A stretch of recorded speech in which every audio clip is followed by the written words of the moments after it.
특히 김치에 들어있는 이 성분은 최악입니다. 비 올 때 편두통 심해지는 분들 있죠? 바로 이것 때문입니다. 이것들만 피해도 편두통 없어질 수 있습니다.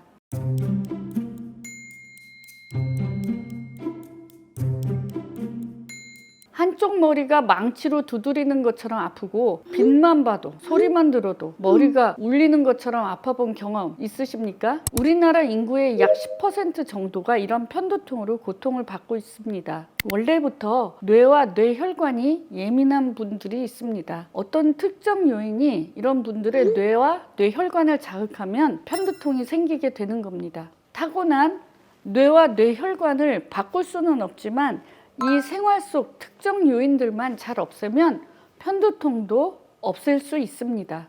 나도 모르게 무심코 하고 있던 편두통을 악화시키는 습관들 오늘 다 알려드리겠습니다. 이것들만 없애보시면 편두통 확실히 줄어들 수 있습니다. 편두통을 악화시키는 첫 번째 요인은 바로 우리가 매일 먹는 음식에 있습니다. 그만큼 편두통 환자분들이 스스로 잘 통제할 수 있는 부분이기도 합니다. 내용을 차근차근 알려드리려고 하는데요. 첫 번째는 놀랍게도 김치, 된장, 치즈 같은 발효식품입니다. 발효식품, 숙성식품에는 타이라민이 들어있습니다.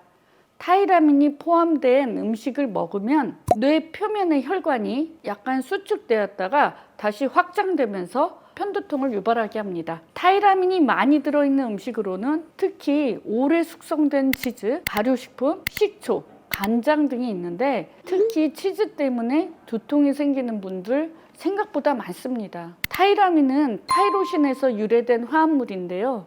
이게 혈관 수축, 심박수 증가, 혈압 상승 등을 유발합니다. 그러한 과정에서 두통이 발생하게 되는 겁니다.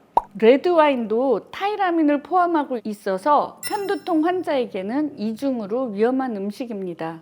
국내 음식 중에도 청국장, 된장, 김치처럼 발효식품에는 타이라민이 많이 들어있어서 편두통을 유발할 수 있습니다.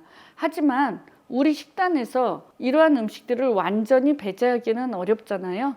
그러니 평소 드시는 양을 조절하시거나 두통이 심한 날엔 이 음식을 피하는 게 좋습니다. 두 번째는 알코올입니다.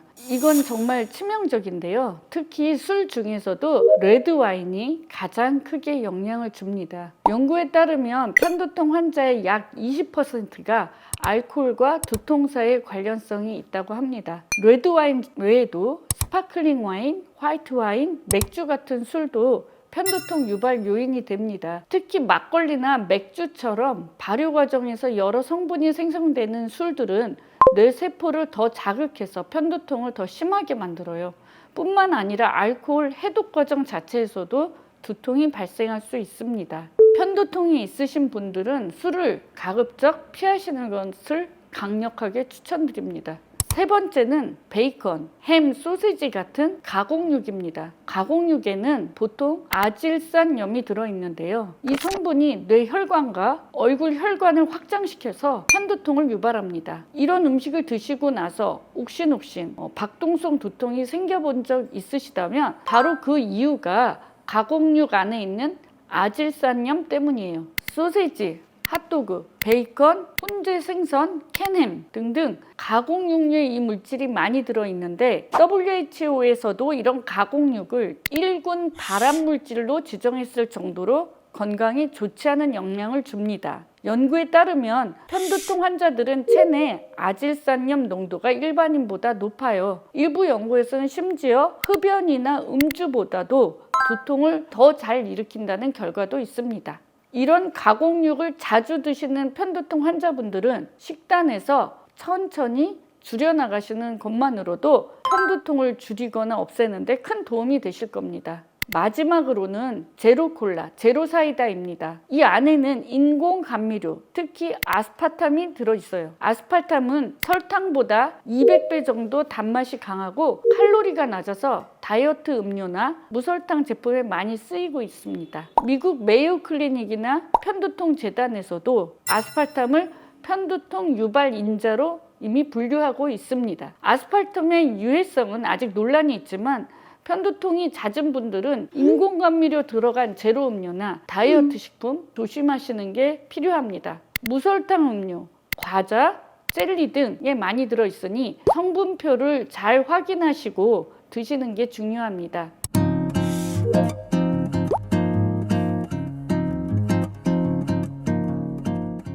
음식 외에도 우리 주위를 둘러싼 환경에서 편두통을 유발하는 요인들이 있는데요. 첫 번째로 안 좋은 환경은 바로 소음과 강한 빛입니다. 큰 소리나 눈부신 빛을 본 뒤에 두통이 더 심해졌던 경험 있으십니까? 편두통이 있는 분들은 많이 경험하시는 일인데요. 감각이 정말 예민해져 있어서 소리와 빛에 일반인보다 훨씬 더 민감합니다. 특히 형광등이나 LED 조명의 깜빡임, 컴퓨터나 스마트폰 화면의 블루라이트는 편두통을 유발하거나 악화시킬 수 있어요. 장기간 스크린을 봐야 할 땐 20-26 규칙을 실천해 보세요. 이것은 뭐냐면 20분마다 20초간 6m 이상 떨어진 곳을 이렇게 보는 것입니다. 블루라이트 차단 안경도 분명히 도움이 됩니다. 시끄러운 음악, 큰 목소리, 환경소음도 마찬가지입니다. 그런 곳에서는 가능한 빨리 벗어나거나 귀마개나 선글라스 같은 보호장비 사용도 필요합니다. 조용하고 조명이 부드러운 환경에서 생활하는 것, 편두통이 있으신 분들께는 정말 도움이 됩니다. 두 번째로는 강한 향수나 화학물질 냄새입니다. 강한 페인트 냄새, 가솔린, 향수 등이 3차 신경을 자극해서 편두통을 일으킬 수 있습니다. 백화점에 가서 향수 코너를 지날 때 두통이 오거나 새집에 들어가서 페인트 냄새 때문에 머리 아픈 경험을 하셨다면 다 이 원리입니다. 가능하다면 편두통 환자분들은 무향 제품을 사용하시는 게 좋고 환기가 잘 되는 환경에서 생활을 해보시는 게 좋습니다. 그리고 화학세제 대신 친환경 제품을 쓰는 것도 도움이 될 수 있습니다.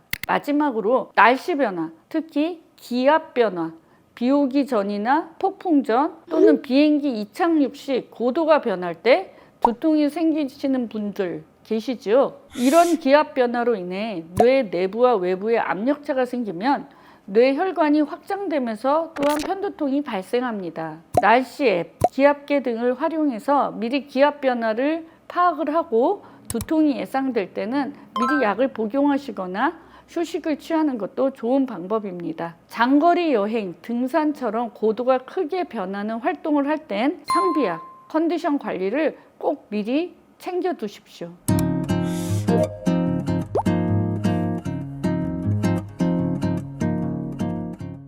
그렇다면 실제로 편두통을 어떻게 관리하면 좋을까요? 먼저 나의 편두통 유발 요인을 파악하는 게 가장 중요합니다. 모든 사람이 같은 유발 요인을 가진 것은 아닙니다. 특히 나에게 영향을 주는 요인은 사람마다 다르기 때문에 찾아내야 합니다. 식이일기와 두통일기를 쓰는 것을 저는 항상 외래에서 권해드리는데요.